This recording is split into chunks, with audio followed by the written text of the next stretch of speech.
In 2019, WeWork wasn't just a company. A $47 billion promise appeals. You might think after all that chaos, no one would dare to touch the words "and you work" in the same sentence again. Let's rewind. Adam Neumann, an Israeli entrepreneur with the charisma of Steve Jobs and the spending habits of a teenager for tranches. It was simple. Rent big spaces, divide them into smaller offices, and rent them out again for a profit. Easy, right? Except WeWork. Somewhere along the line, WeWork became less about work, Kevin, and more about we. But here's a question. How does a company renting desks burn through billions of dollars? Well, when you start serving free beer, hiring DJs, and when your CEO buys private jets while preaching community and humility, people notice.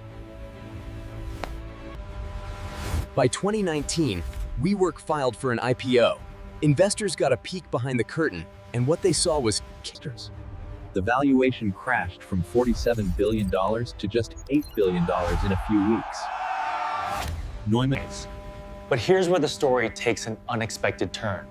Despite its implosion, the co-working concept, the core of WeWork, the pandemic forced millions to work from home.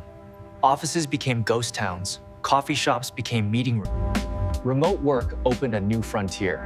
Freelancers, startups, even global corporations, all searching for flexibility. WeWork 2.0 quietly reemerged, humbled but alive. Less cult, more company. Less kombucha, more spreadsheets. Funny, isn't it? The very thing that nearly destroyed WeWork, its obsession with community, became its saving grace. But now, WeWork isn't alone. The battlefield is crowded, from industrious to spaces, even as big corporations cut costs and remote work normalizes, flexible spaces are no longer luxury, they're strategy. The future isn't 9-to-5 cubicles, it's 9-to-anywhere creativity. Co-working survived because it speaks to what turns out humans don't just rent space, Rum.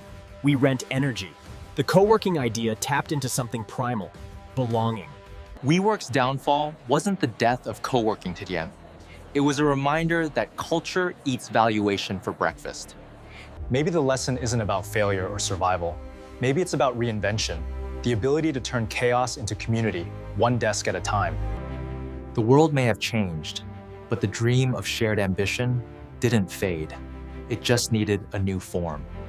WeWork 2.0 is no longer about charisma or cults. It's about practicality, Tony, and purpose. Co-working spaces have matured. They've grown quieter, more intentional, and far less theatrical. Because sometimes, to move forward, you need to start by scrubbing off the glitter. Community wasn't just a slogan anymore, Horacio. It became infrastructure. The rise of competitors didn't kill the idea, Paul. It validated it. The market was big enough for everyone.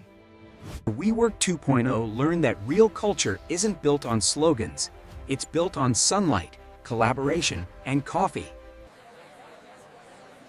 There's something quietly powerful about building big dreams on shared Wi-Fi. After the fall of its founder, WeWork faced bankruptcy, lawsuits, and ridicule. Yet, it still had something no one else did: a head start.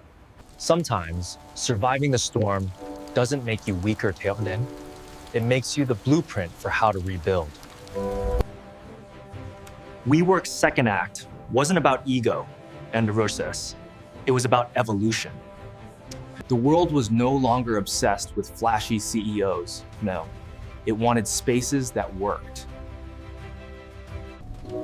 Ironically, remote work didn't destroy co-working. It redefined its purpose. The traditional office model is obsolete. People realized that we didn't need massive HQs. We just needed connection. The very thing that made WeWork collapse, yes, human ambition was also what made it survive. Co-working didn't die. It just stopped trying to be a religion. Modern WeWork focused less on hype and more on hybrid.